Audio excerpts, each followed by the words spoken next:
Okay. All right. I think everything. Oops. Sorry. I think everything's working. It looks like it from here. So, hi guys. Thanks for joining me on a Thursday night. It's a little bit unusual. As is seems to be typical for the last few months. My back was hurting on Tuesday night. Still is tonight. So we'll see how far I make it. I'm hoping to get through a few things at least. I took some Tylenol. Hopefully it'll help.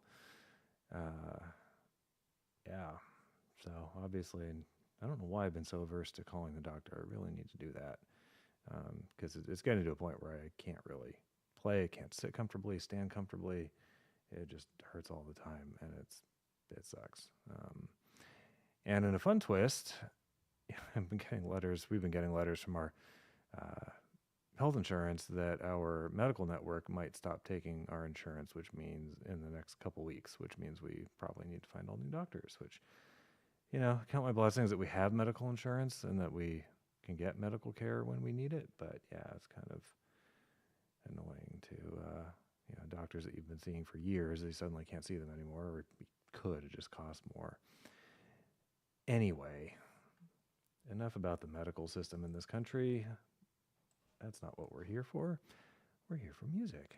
And I was thinking I'd wanted to play some more stuff by Beethoven, and I think I will at some point when my back's not hurting enough to prevent me from practicing it more. Because what I really want to do is make an actual attempt at all 32 of his piano sonatas. I don't know that it's going to work. I kind of suspect that there's at least 2 or 3 that are probably forever beyond my reach in terms of difficulty level, and probably more than that. There's, I'm trying to think how many of his sonatas I've actually played. Like I can just sit down and play them. I mean, certainly the first one, kind of the third one, the fifth, the sixth, not really. 8, 9, 10. I mean, I could probably play maybe around half of them decently, okay, not screwing up too much.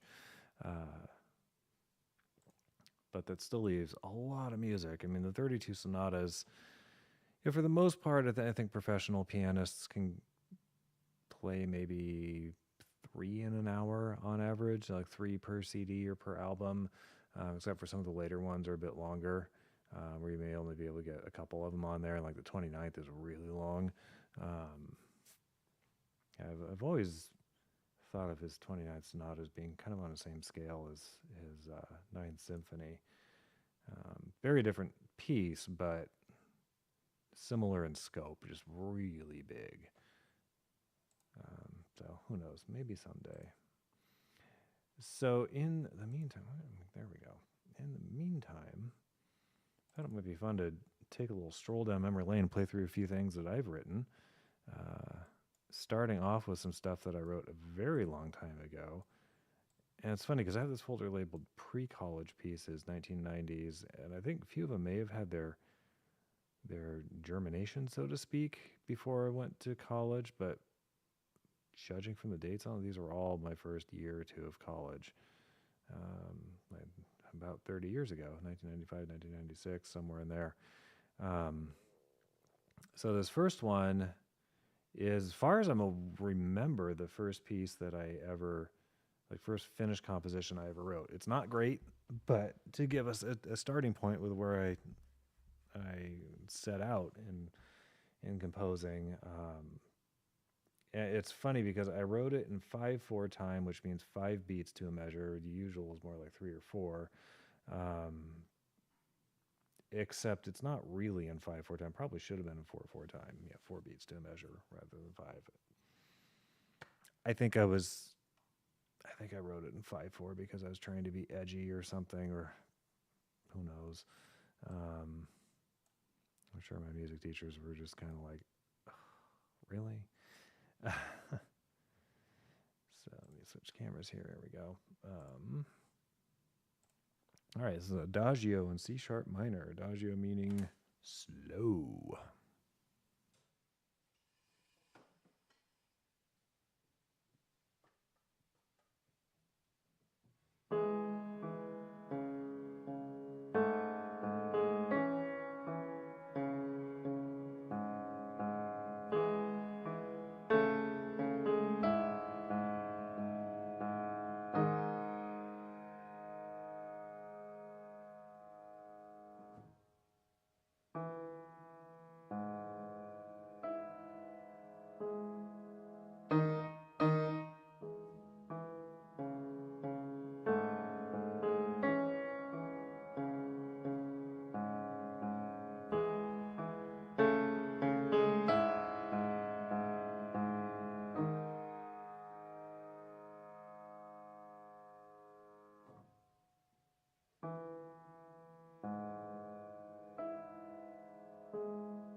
All right. That was my Adagio in C sharp minor, written, according to this, January 26, 1995, which would have actually, this one was before college. Yeah, that would have put it about midway through my senior year of high school. So there's that. Definitely had a few wrong notes in there. There's some very odd key changes and stuff. And yeah, it's just kind of, it doesn't always make sense. That piece is a little weird. Okay, so next one. This is written in, I wrote it in November of 1995. So I started college in 95. So this is a couple months after I started college. It's a funeral march in F minor. It's very much inspired by Chopin and Beethoven and some other greats, Mendelssohn, who wrote really good funeral marches. This is not to be confused with those. This is not as good a funeral march, but an attempt nonetheless. So, funeral march in F minor.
few of those keys might be slightly out of tune. All right, yeah. So funeral watch, and so one of the biggest things about this piece that shows room for a lot of development and growth is how static the left-hand part is. It just kind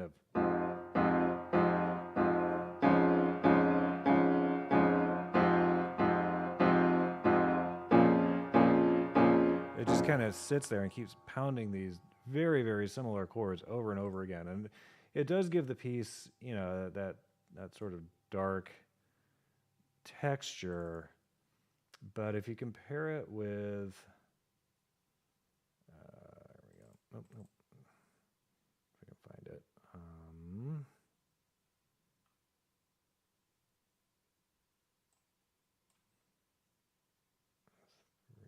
Where's 2? There it is. You compare it with Chopin's, for instance, a good funeral march. Here we go. Oop.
So you see what's happening there. The left-hand part sits on this for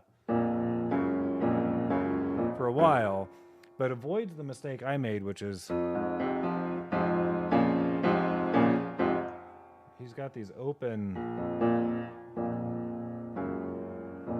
So you get that same dark texture to the music without muddling up the sound. And so that was one of the issues in mine, was that this, you have a clear melody line on top, but if I had done, say,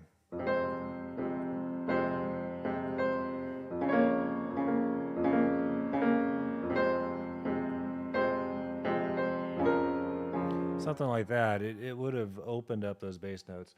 And what's interesting too is that Chopin was writing on earlier pianos than by the time the late 19th century rolled around. I mean, grands really mostly sounded the way they do now. I mean, there's still some differences, but they were mostly there.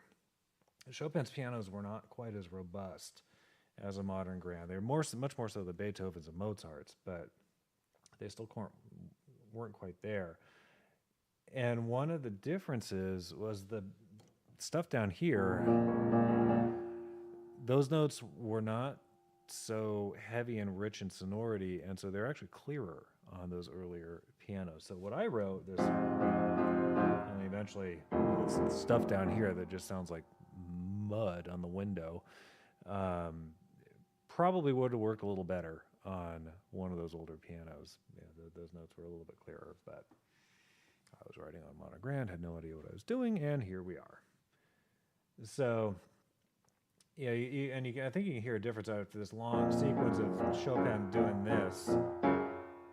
Suddenly it opens up, you get this boom.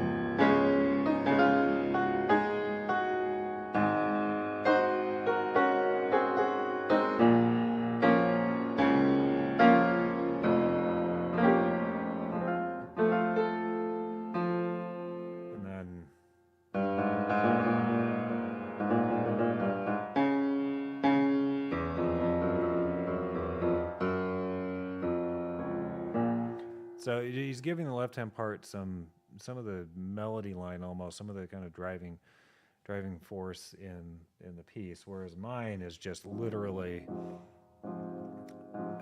it's about as useful and as interesting as a concrete pad foundation. It just kind of sits there. So anyhow, so when people are talking about, oh, this piece is an amazing, brilliant work in music, blah blah blah blah blah, things like that. The kind of things that Chopin was doing, that's what makes it so much better, is because he's paying attention to sort of all the parts that are going on. Whereas my early stuff, I was paying attention to one part that was going on and not so much the stuff down here.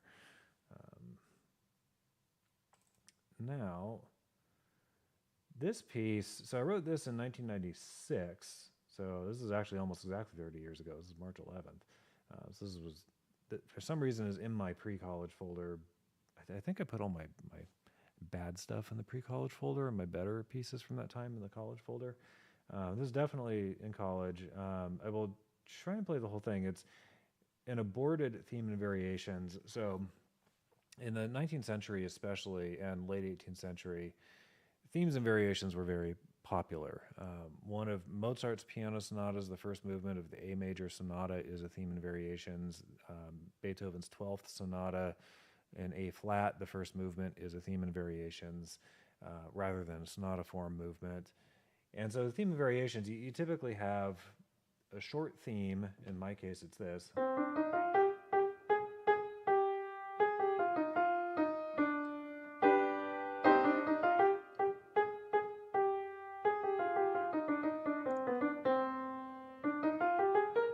A contrasting section. And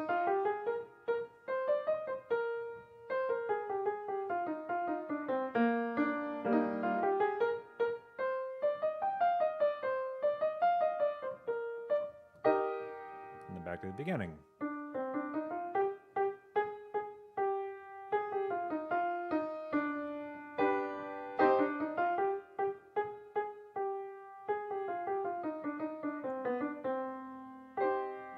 So that's how a theme is constructed typically. It's got an opening little section that may or may not be repeated. It's got a contrasting section, and then you go back to the opening and it ends.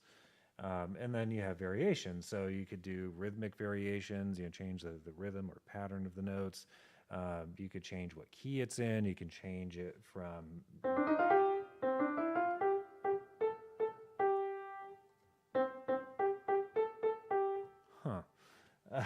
you can change, from major to minor. You can do whatever you want with it. You break it up into little pieces. One of my favorite musical jokes, so to speak, was Peter Schickele. I don't know if he's still alive anymore, but he poked fun at a lot of classical music. And one of the really cool things he did was took Beethoven's Fifth Symphony, the first movement, and announced it like it was a baseball game or football game or something. But it's educational at the same time, which is the really brilliant part, because he and the other guy that he's talking with, announcing the game with, the symphony with, are talking about what's going on in the music as it's happening. And so it kind of clues you in to these various things that you may not otherwise consciously pick up on. And it's really neat. So, I think about that. One of the things he says in there towards the end of the movement is Beethoven's taking the theme and breaking it up into all these little pieces, and they're just going every which way, bouncing around from instrument to instrument in the symphony. And certainly, yes, anybody listening to it is going to hear those notes being played, but may not realize exactly what's going on. So there's all sorts of stuff you can do to vary a theme. And here is what I did with this. So I said aborted a minute ago. It's a theme with two variations, typically from the 19th century time period, late 18th century time period. You typically would have a theme with at least 5 or 6 variations to it. And they would kind of arc. You would have the theme, you'd have maybe a couple more lively variations. If you started off in a major key, maybe you'd have a minor key variation that might be slower than the preceding variations, and then you'd end on a more lively note. So even though each variation is its own self-contained thing, there's still an overarching arc. That's redundant, but an overarching whatever the hell I'm trying to say to the whole piece. So this is my theme and two variations. We'll see how it goes.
One of the ways you can tell it's incomplete is that ended in a different key than where I started. It's an F minor variation. The thing started in first two variations are in C minor.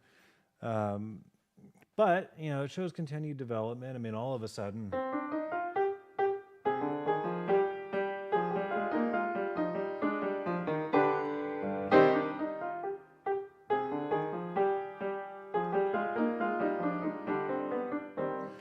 a much more active left-hand part, and it's really echoing the right-hand part, you know, and going, you know, contrary motion, what they call it. You know, where you've hand's going down, left hand's going up at the same time. So, there's more of that. It creates more interest, and really both hands, the parts for both hands become more equal players in the piece rather than one just providing excuse me, the foundation for the other. So yeah, continued compositional development there, and then the first variation talked about rhythmic variations, very much a rhythmic variation.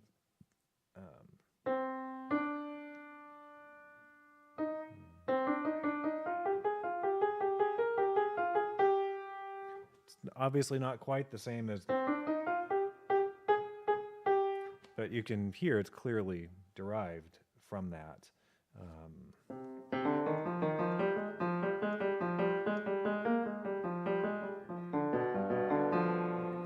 And another technique too that is very common in themes and variations, especially with Mozart and Beethoven, just in particular because I can think of a couple pieces offhand where they both do this, is having some kind of big moment or noticeable moment in the theme that is then done basically the same way in all the variations, and it's a way to tie everything together. So mine has this, where is it? This big,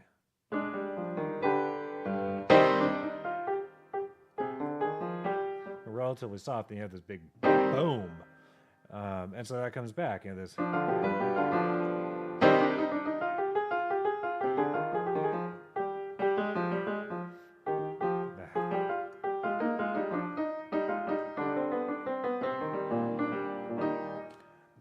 Yeah, it comes back. So, like I said, it's a way to tie it together. Obviously, I have not played this piece in forever, so I'm trying to play it faster and didn't work very well. And then the second theme was an inversion of the first. So where the first one goes up, the second one, starts on the same note but goes down, and it starts in the left hand instead of the right.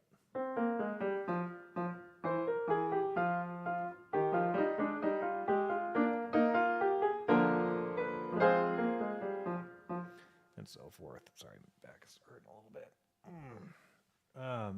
So yeah, it was an attempt at an inversion. It's a very Johann Sebastian Bach thing to do, and a very Beethoven thing to do, is to take a theme and invert it.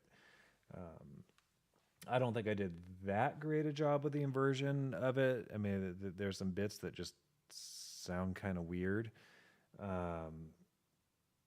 I think I tried to take the inversion a little too literally. Bach was an absolute master at weaving together a theme with its own inversion, and it would just work. And the inversion was like almost literal inversion of the theme.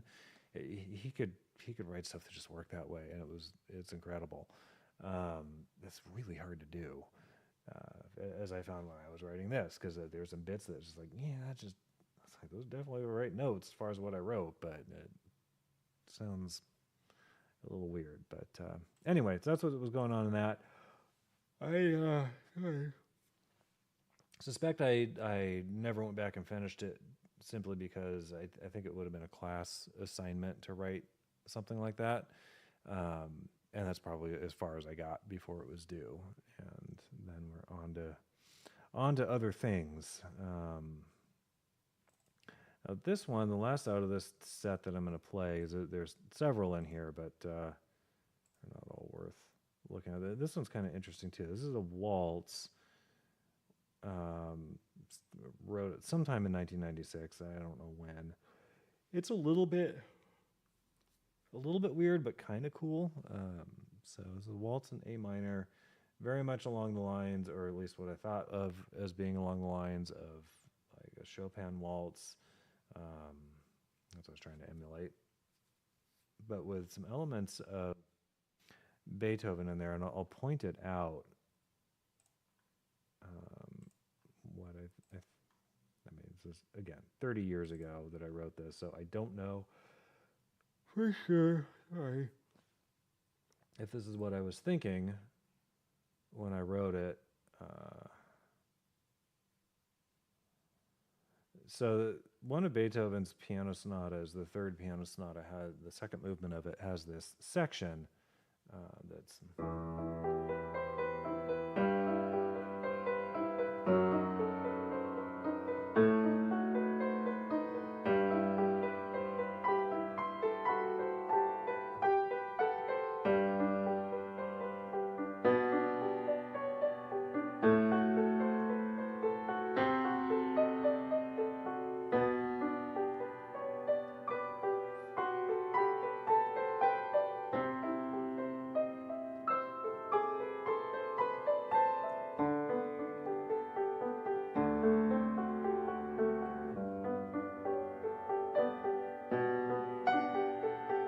you get the idea. That's kind of how that one goes. And this piece, I have a section that goes.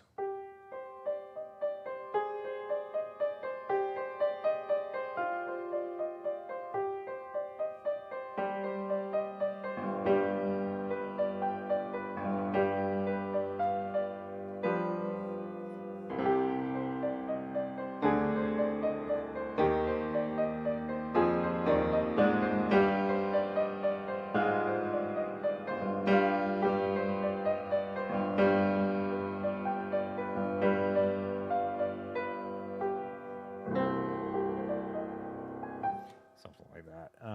I will try and play it. There's some kind of weird runs and riffs in there, but I'm pretty sure that's where that came from. It was I had probably been noodling around to that Beethoven piece and wrote this section of this piece that's similar to that. So this is a waltz in A minor. It's a little bit weird, but at the same time, I think it has some kind of cool stuff in it. So I thought I'd share it.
like I said, kind of cool. It has its moments, I think. It's a little bit weirdly put together. The transitions are between the two main sections are a touch abrupt.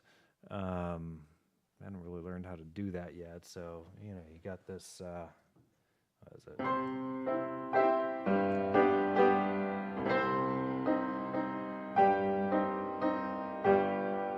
That's not so bad. But going back to the other section after this weird.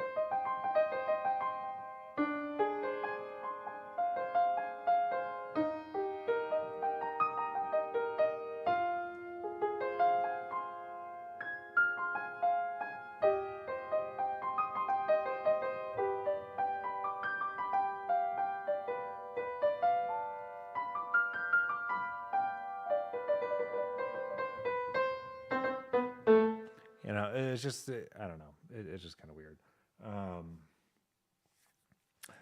That's one, I think I've tried rewriting that one, kind of like I did with my piano sonata that was originally dated to around this time, 30 years ago, and I rewrote it about 10 years ago. Maybe not 10 years ago. A little less than that, but a while ago. This is one, I could probably stand recomposing it. If I can figure out how. I think I've attempted it before, and just I don't know, for whatever reason didn't get there. All right. Let's see. This is one I also wrote in 1996 in January, but revised it a couple times over the years, making kind of minor revisions to it. I entitled it Contradance. Contradance was a dance form from the early 19th century, late 18th century. Beethoven was especially fond of them.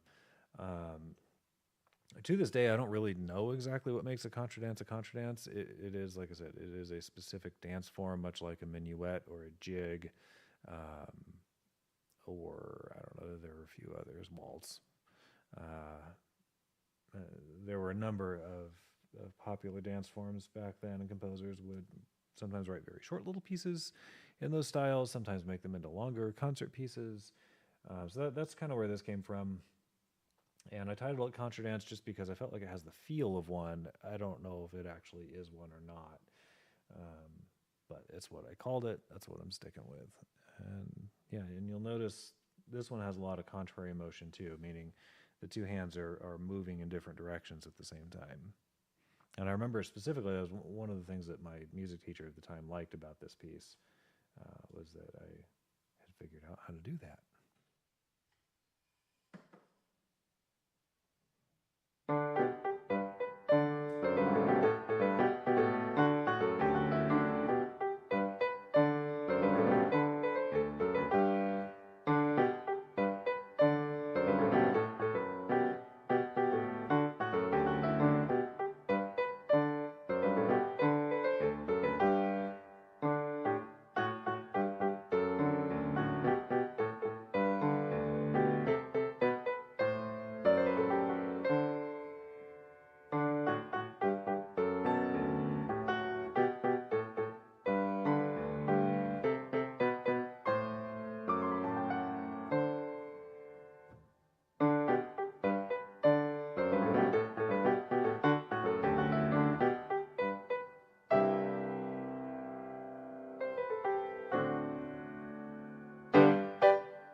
All right, so the revision that I made, it's funny because now I'm like, well, was that a good revision? I don't know.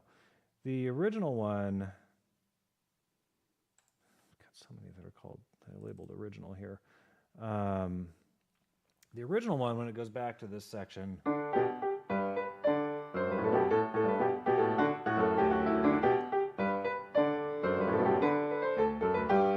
it's just a repeat of the beginning. That's all it is. And then through a couple of revisions, one in 2010.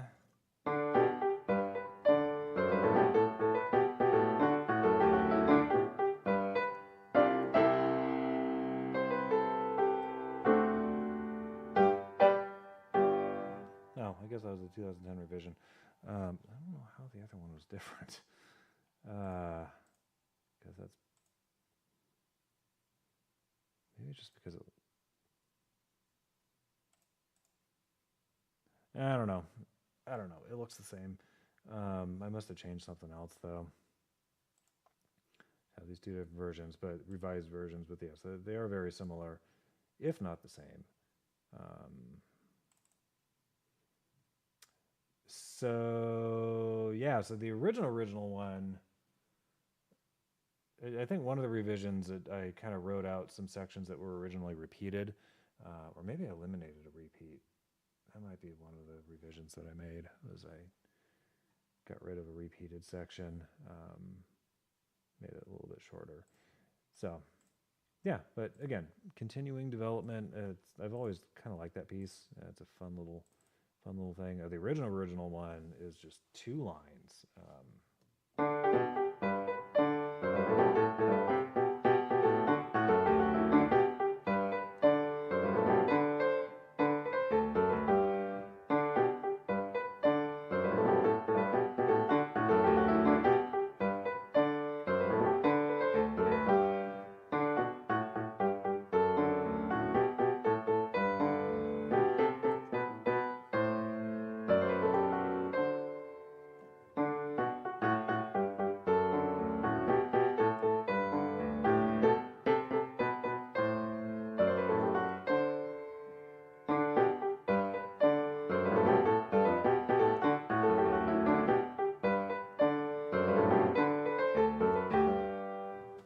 That's the original one. So actually, right off the bat, it does remind me. One of the revisions I made was in this section. I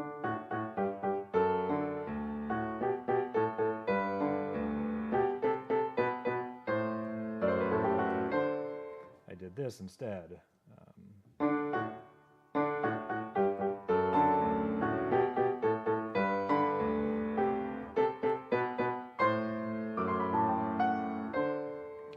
So adding this, instead of just going, I went.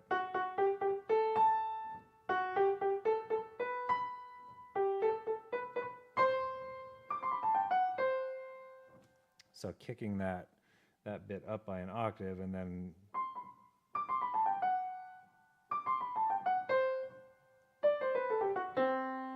that's an octave higher than the original version.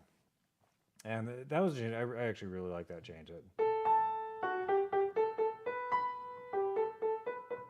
don't know, just add something a little extra to it. But then the revised ending.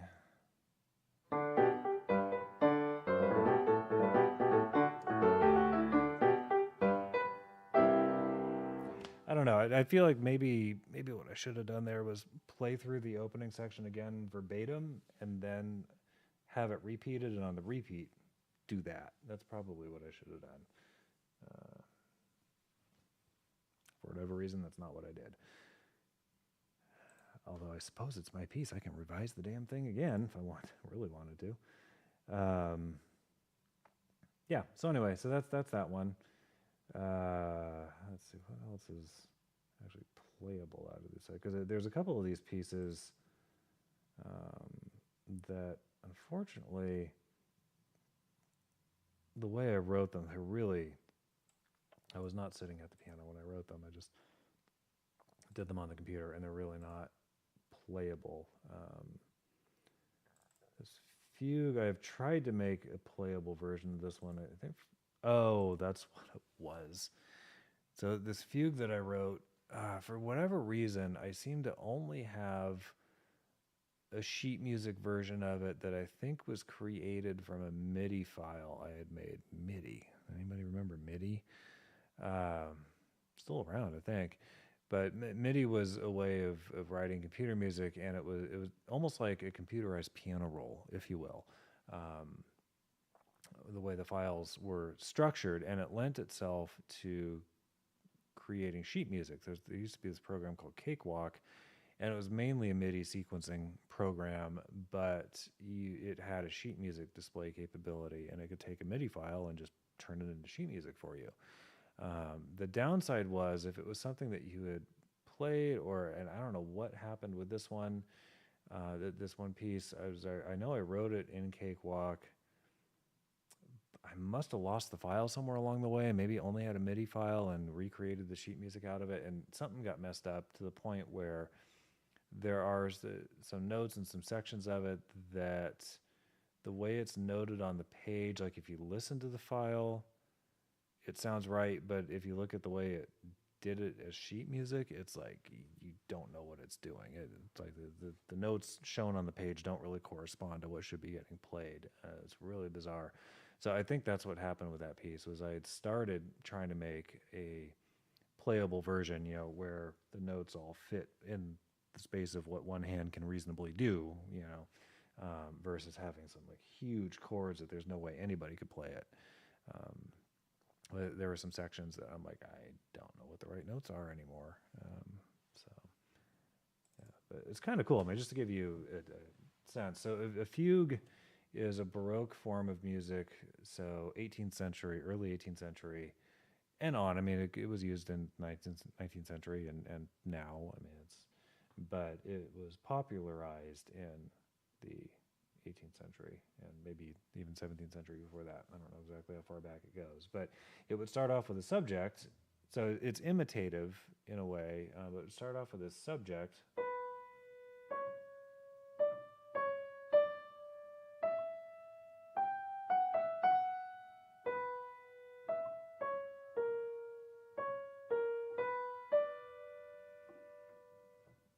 And then you might have a connecting section.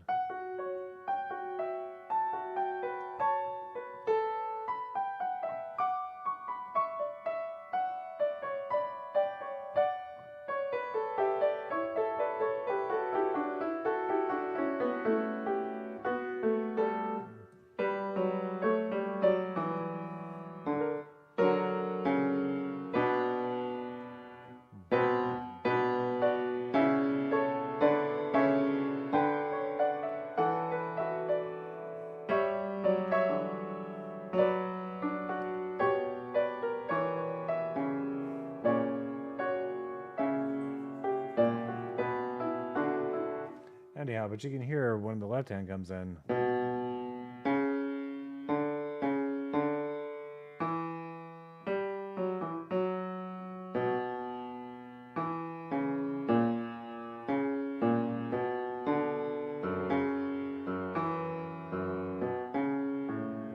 And so forth. Yeah, so fugues are neat. So it's one that I want to fix up and have an actual playable version of it. Because, like I said, the way it was originally written, there are notes in the treble clef that the right hand can't play all of them. The left hand has to take some of them, but they're written up in the treble clef, not down in the bass clef. And it's really hard when you have notes written in each of the two clefs that one hand is supposed to play at the same time. That's a tough thing to read. All right, so moving on now to 1997. This Nocturne, this is very much in style Chopin. This is a class assignment piece. Again, still a little bit shaky form-wise, some awkward transitions, stuff like that, but I think it shows continued compositional development. I don't remember what kind of grade I got on it. I think it was probably a decent one. This is a Nocturne. Called it Nocturne number 1, intending to maybe write more, and I don't think I ever have. Good night, Zach. Yeah, we'll see you tomorrow. Yeah, so here we go.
All right, such was my first attempt at writing a nocturne in the style of Frédéric Chopin.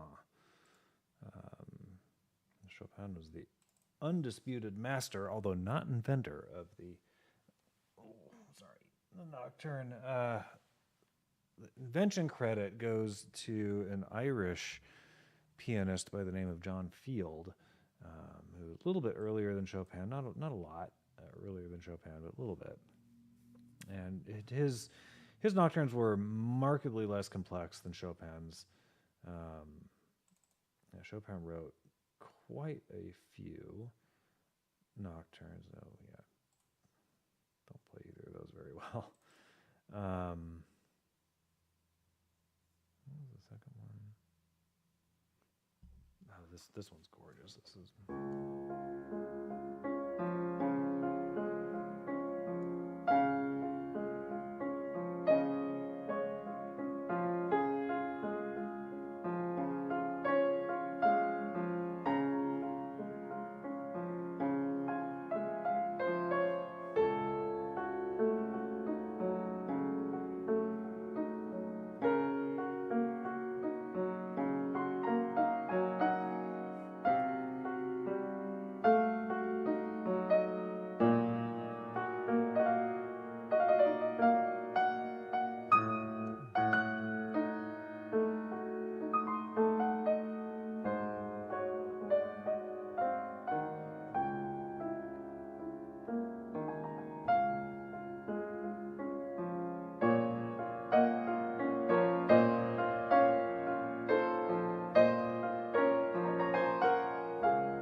All right. Well, I don't remember very well, obviously, but very pretty piece. One of these, I think I've played it on my show before. It's just been very long time since I last attempted it, so I don't really remember it. But gives you a sense. So that's kind of what I was going for in my own piece. And then similarly, this one I actually modeled this piece very directly after a particular prelude by Chopin. I also called my own piece Prelude. Let's see. Opus. The preludes. Where are they? Right there.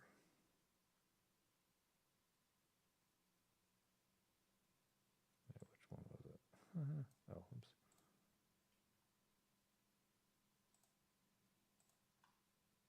I've got to remember which piece I was talking about when I said I modeled it after one of his.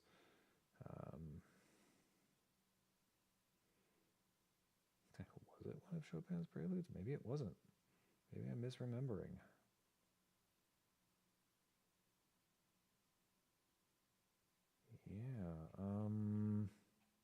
Yeah.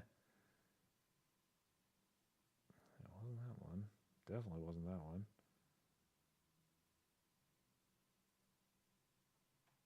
Huh. Well, I know I modeled it after a piece by Chopin. Oh, wait, was it?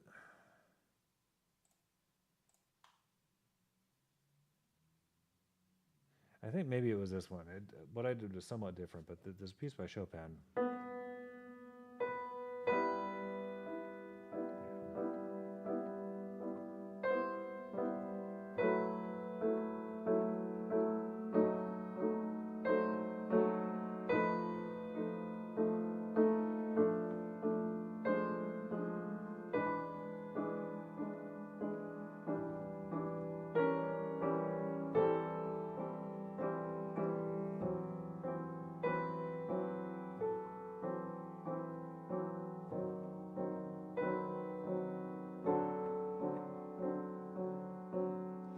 So you get the idea. So what you'll notice about this is, apart from this opening jump,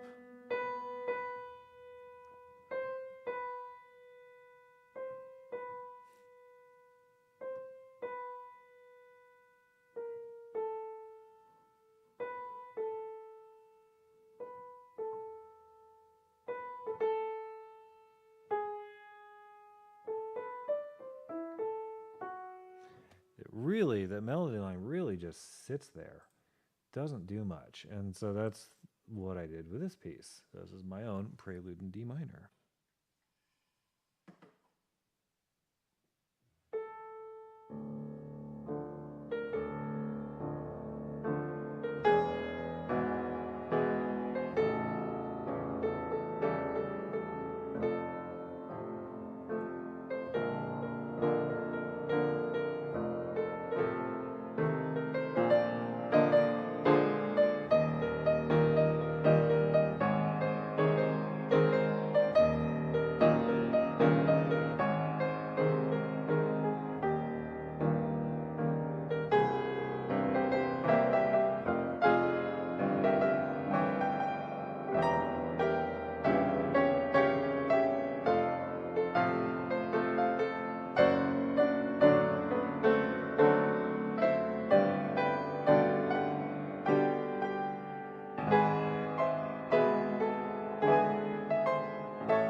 I do kind of like that one too. It's a little bit of a weird piece, but yeah, kind of interesting. A lot of key changes in this piece too. You know, it's in D minor. And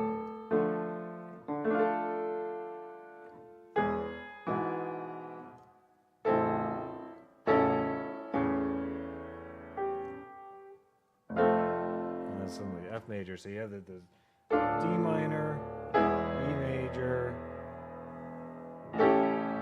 A5/7, which should take you back to D minor normally, right? But instead, I did this. So they call it deceptive cadence, I think. Ends up in F major.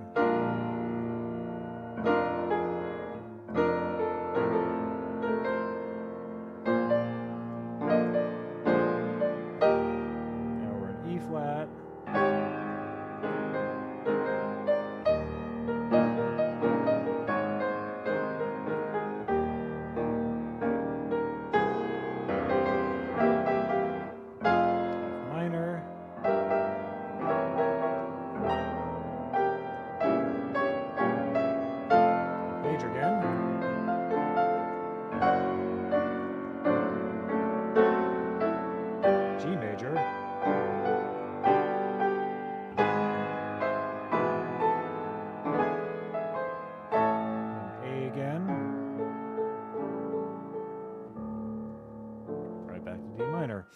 And it kind of flits around between D minor and F major briefly, and then ultimately ends on this nice open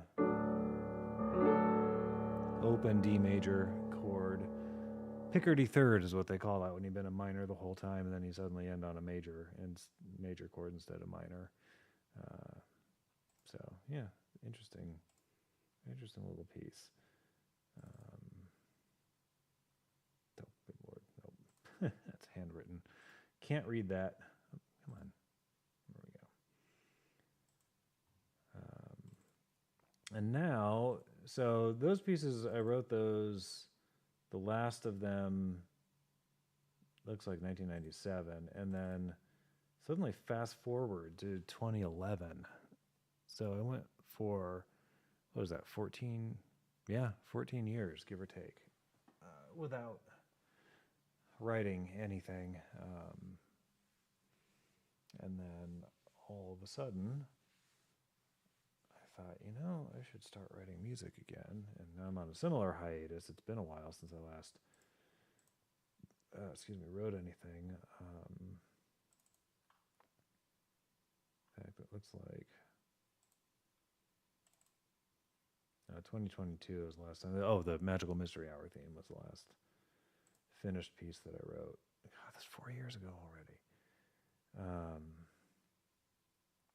Wow, time really goes.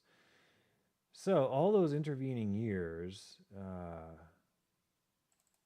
and then in 2012, I'm skipping over a couple so actually the first one, the first one that I decided to write, this one's a little crazy. Oops.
After that, unfortunately.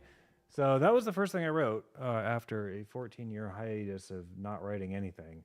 And it's unfortunately a piece that it's been so long since I last really attempted it that I will need to relearn how to play it. I used to have it more or less memorized. But it's an etude, which means it's a French word for study, which means usually etudes originally were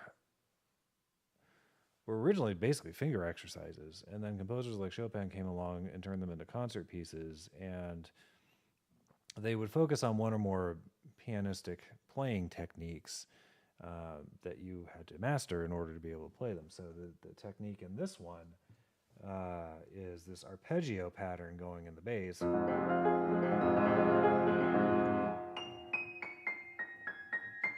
And then you're playing the melody line way the hell up at the top of the keyboard. And, professional pianist is probably good enough that they could play this.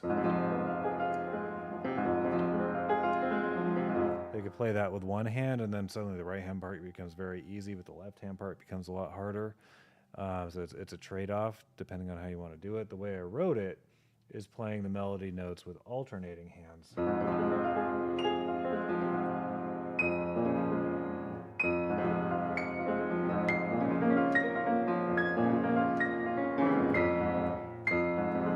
Trick, of course, being to hit the right note. Very tough.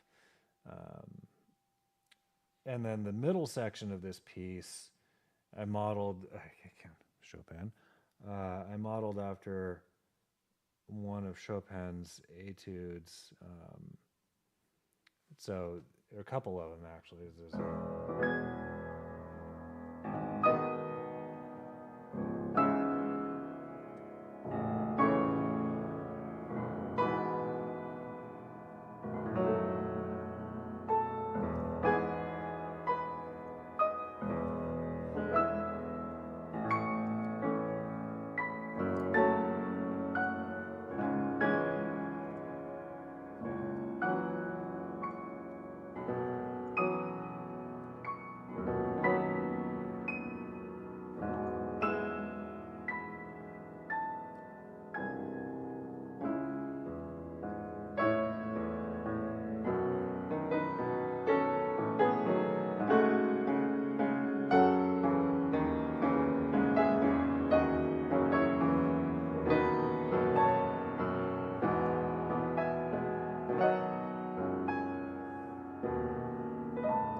anyhow, so taking this.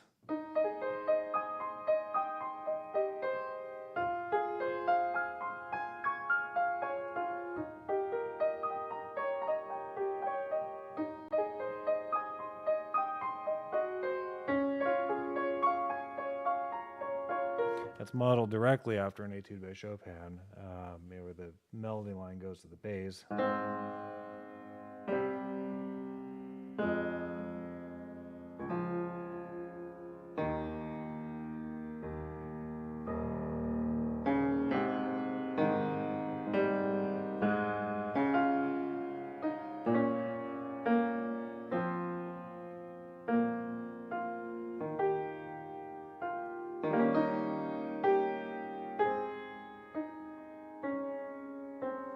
And so forth. So anyhow, that was the first thing I wrote. Obviously, I'm only playing a couple bits of it because I definitely cannot play the whole thing right now. Hey, Jeremy and Kathy and Julie. Hey, guys. How you guys doing? Hopefully, everything is ship shape. Oh, been a while since I told a pun on one of my shows. Wow. Hello from somewhere in the Pacific. Okay. What are you doing there? All right. So let me see if I can play this piece. So again, we've suddenly shot forward from 1997 to 2012. So 15 years later, I'm writing this with no real composition in between.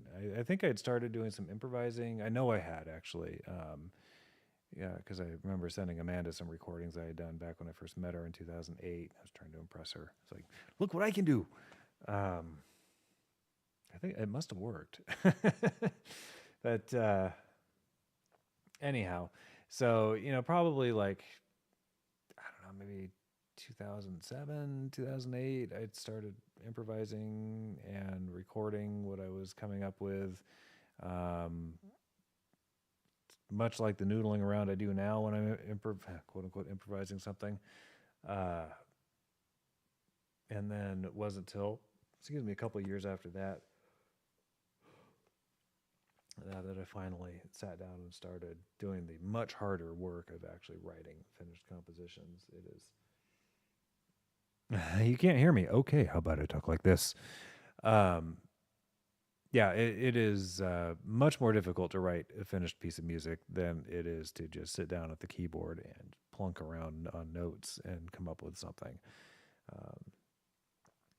So anyhow, this piece was kind of an homage to Rachmaninoff. It's nowhere near as difficult as most of his music. His music is just astronomically difficult. I said ass.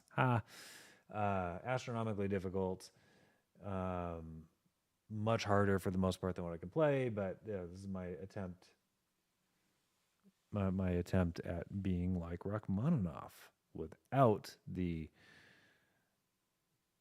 dark Russianness.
Okay, I think I might have to end there. My back, it feels as stiff as a board now.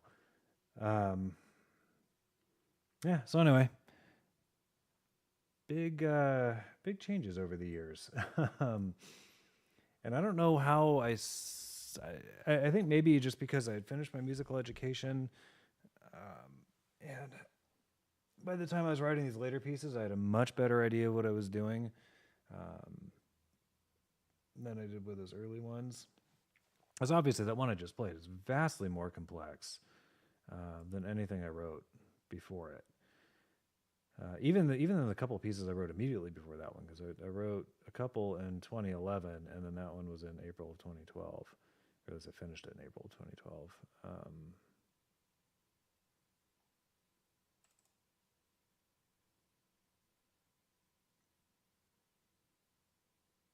Oh, interesting. Okay, so I have what I called a final version in February of 2012. Wait. Yeah, okay. And then I revised it in April. I have no memory of what I revised exactly. I'm not going to bore you all by looking at it now. Yeah, so anyway, hopefully I'll get this back pain thing under control. I don't know. It feels like muscle spasms. Like my back is just extremely tense, and bending over, any kind of stretching out this way really hurts. Yeah, it's like it wants to be contracted, and it's not comfortable. So, all right, I'm gonna call it there and go sit down where I can lean on something. And yeah, hope you guys enjoyed it. Yeah, I feel like I need a muscle relaxer or something. I feel like that's really what I need. Yeah, I had a few years, well, more than a few years ago, it was like 10 years ago. I got a new desk chair. My previous one, I remember my neck just kind of got stuck in this position where I could move my head a little bit, but I could not move my neck, my head at all. And they put me on, strong muscle relaxers, and that loosened things up. And then work was awesome and got me a new chair back then, which I've now replaced with another new one. Unfortunately, that other new chair doesn't seem to be helping, but yeah, I feel like I need something just to get all these muscles loosened up. So, anyhow, I want to bring more Beethoven to the show, but I need to practice stuff, and if I need to practice, I need to be not in pain all the time. Yeah, alcohol, right? I know, I wish. So, Amanda will be on tomorrow night, so we'll look forward to seeing you guys then. And yeah, have a good rest of your evening. Have a great voyage wherever you guys are going. Don and Julie and Jeremy and Kathy, and I think that was everybody that you said. Quantum of the Seas. Shouldn't it be Quanta of the Seas? Quanta? Quantum is singular, quanta is plural. Quantum mechanics. Oh, yeah, Quantum of the Seas. The people who work on that ship are quantum mechanics.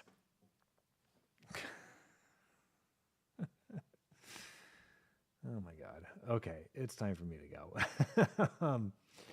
It's been fun. I will see you guys tomorrow night in the chat at Amanda's show, and have a good rest of your evening. Good night.